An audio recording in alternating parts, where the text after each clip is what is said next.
வணக்கம். நான் உங்கள் விக்கி ப்ரோஸ். நமக்கு எண்கணி ஞானத்தையும் வேத ஜோதிட ஞானத்தையும் ஆன்மீக ஞானத்தை வழங்கிய அனைத்து குருமார்களுக்கும் நன்றி என்ற அதே வேளையில் இது ஒரு ஜோதிட விளக்கு வீடியோ விருப்பம் உள்ளவர்கள் தொடர்ந்து பார்க்கலாம். நமது Vicky Bros Astrology YouTube, TikTok, Facebook மற்றும் இன்ஸ்டாகிராம், ட்விட்டரை ஃபாலோ பண்ணியிருக்கக்கூடிய அனைத்து தோழிகளுக்கும் நமது நன்றிகள். ஒரு கேள்வி ப்ரோஸ், ஒரு ஜாதகத்தில் அதீத சுபத்துவம் அடைந்த பிளானட்டின் எண்ணங்களும் தொழில்களும் அமையும்னு சொல்லுவீங்க. ஒருவேளை சனி சுபத்துவம் அடைந்தால் அவருடைய பிடிவாதம், பொறாமை மாதிரியான குணம் வெளிப்படுமா? நீங்க தான் பார்த்தீங்களா ராங்கா பார்க்குறீங்க. ஓகே, ஒரு கிரகத்தினுடைய தொழில் அப்படின்னு வரும்போது இப்போ இப்போ என்ன எடுத்துக்கிட்டீங்க அப்படின்னாக்கா, எனக்கு புதனுடைய லக்னமாகி புதன் ஒரு அளவுக்கு நல்லா இருக்கிறாருன்றதுனால ஜோதிடம், கணிதம் சம்மந்தப்படுற அமைப்புகளில் சின்னதுலேருந்தே ஒரு ஆர்வம்னு வச்சுக்கோங்களேன். ஆனால் எடுத்து படிக்கிறதோ அந்த மாதிரியான அமைப்புகளில் பெரிய விஷயம் இன்ட்ரெஸ்ட் இருக்காது. ஆனால் அந்த எக்ஸல் மாதிரியான விஷயங்களில் கொஞ்சம் ஆர்வம், ஓகேங்களா? ஏன்னா நம்ம சில விஷயம் பண்ணும்போது அது சில அமைப்புகள் உங்களுக்கே தெரியும், ஒத்தோ கரெக்ஷன், ஒத்தோ சம அப்படி இப்படின்ற மாதிரியான அந்த ஃபார்மேட் மாதிரி வருதுல்ல, அதில் எனக்கு விருப்பம் இருக்குது. ஆனால் இந்த புதனுடைய தன்மை குணம் இருக்கிறதுக்கு காரணம் என்ன அப்படின்னா, என்னோட லக்னம் புதனுடைய லக்னம், ஓகேங்களா? அதாவது மிதுன லக்னம். இதே மாதிரி ஒரு இந்த அமைப்புகளில் என்ன சொல்லலாம், ஒரு கும்ப லக்னக்காரரை எடுத்துக்கிட்டீங்க. கும்ப லக்னக்காரராக இருக்காரு, சனி அதிக சுபத்துவ அமைப்புகளில் இருந்தால் எண்ணங்கள், தொழில்கள், அவருடைய செயல்பாடு அமைப்புகள் எல்லாமே இருக்கும். ஆனால் இந்த இடத்துல வெறும் வெறும் பொறாமை அமைப்பு, காட்புணர்ச்சி அமைப்பு மட்டும் கும்ப அமைப்புகள் இருக்குமான்னு கேட்டிங்கன்னா, கும்பத்தினுடைய தன்மை அந்த அமைப்புகள் மட்டும் இல்லை. லக்னம் சுபத்துவமாக இருக்கும்போது பார்த்தீங்கன்னா ஏமாலியாக இருப்பாங்க. அதுவும் யாருக்கிட்ட, கூட இருக்கிற ஃப்ரெண்டுக்கிட்ட ஏமாந்துக்கிட்டு இருப்பாங்க. குடும்பத்தை விட குடும்பத்தை விட நட்பு, நண்பர்கள் தான் முக்கியம்னு சொல்லிக்கிட்டு இருக்கிற கும்ப லக்னக்காரங்களுக்கு பாருங்க லக்னத்தினுடைய அமைப்புகளில் சுபத்துவ தன்மையில் ஏமாலியாக இருப்பாங்க. எதனை எங்கே கொடுக்கணும்னு தெரியாமல் இருக்கும். சில கும்ப லக்னக்காரங்களுக்கு அம்மாவுடைய 6ஆம் அதிபதி அம்மான்ற அமைப்புகளில் அம்மாவோட தான் முதல் விரோதின்ற மாதிரியான அமைப்புகள் அது ஒரு லக்னத்துக்கு ஏற்ற மாதிரி வரும். ஓகே, இப்போ நீங்கள் கேட்குறது என்னன்னா, சனி சுபத்துவம் வந்தால் சனியினுடைய அந்த பொறாமை இந்த மாதிரியான குணங்கள் இருக்குமான்னு கேட்டால் இல்லை.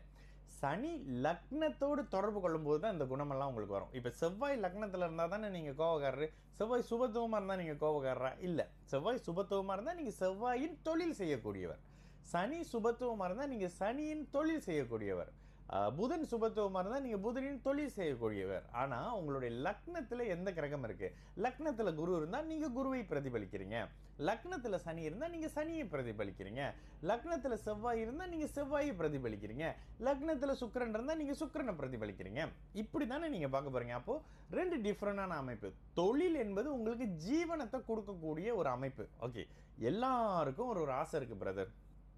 ஒருத்தருக்கு பாபர் ஷாப் வைக்கணும்னு ஆசை இருக்குது, ஒருத்தருக்கு டிரான்ஸ்போர்ட் வைக்கணும்னு ஆசை இருக்குது, ஒருத்தருக்கு பைலட் ஆகணும்னு ஆசை இருக்குது, ஒருத்தருக்கு போலீஸ்காரர் ஆகணும்னு ஆசை இருக்குது, ஒருத்தருக்கு சினிமா ஆர்டிஸ்ட் ஆகிடணும்னு ஆசை இருக்குது. ஆனால் இந்த எண்ணங்கள் எல்லாம் நடைபெறத்துக்கு லக்னம் பெரிய அளவுக்கு ஒத்துழைக்கணும் அப்படின்னு சொல்கிறோம்ல. இப்போ நான் ஏதாவது சொன்னேனாக்கா அவரை பற்றி பேசுகிறீங்க, இவரை பற்றி பேசுகிறீங்க அப்படின்வாங்க.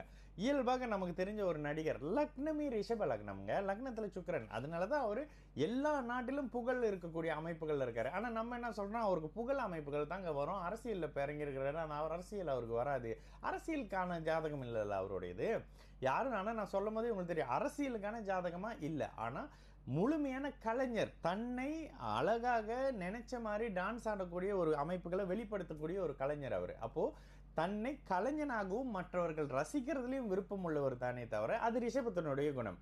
அதே சிம்மத்துடைய குணம்னாக்கா இன்னொரு மற்றவங்களை ஆள்றது இல்லை, மற்றவங்களுக்கு அரசாங்கமும் அதிகாரமும் செலுத்தக்கூடிய அமைப்பு, இன்னொருத்தர் மேலே தன்னுடைய அதிகாரத்தை செலுத்தக்கூடிய அமைப்பு, ஆட்சி அமைக்கக்கூடிய அமைப்பு, இதெல்லாம் சிம்மத்துடைய குணம் இல்லை. அப்போ இந்த தன்மை அவருக்கு வராத காரணம் என்ன? சூரியன் பாபத்துவமாக இருக்கும் அவருடைய ஜாதகத்தில். சனியோட சேர்ந்து சூரியன் பாபத்துவமாகி சிம்மமும் பாபத்துவ நிலையில் இருக்கும்போது அரசாங்கம்லாம் அமைக்க முடியாதுங்க. ஏதோ ஒன்று அப்படியே ஆர்வத்தில் அப்படி பண்ணலாமே தவிர தனித்து பெரும்பான்மை அமைப்புகள்லையோ அப்படி தொடர்ச்சியான அமைப்புகள் ஆட்சி பெற்றதெல்லாம் நீங்களே வரக்கூடிய அமைப்புகளில் பார்த்துக்கோங்க. ஒரு 2 வருஷம் 3 வருஷம் முன்னுக்கே அவருக்கு அரசியல் வராதுன்னு சொல்லிலாம் இன்டர்வியூ பேசியிருப்போம் பாருங்க. அப்போது ஒட்டு மொத்தமாக உங்களுடைய லக்னம் தான் உங்களுடைய குணங்களை முடிவு பண்ணுது பிரதர். லக்னத்தில் சுபர் இருந்தால் நீங்கள் நல்லவர், லக்னத்தில் பாபர் இருந்தாக்கா நீங்கள் அந்த பாபர்.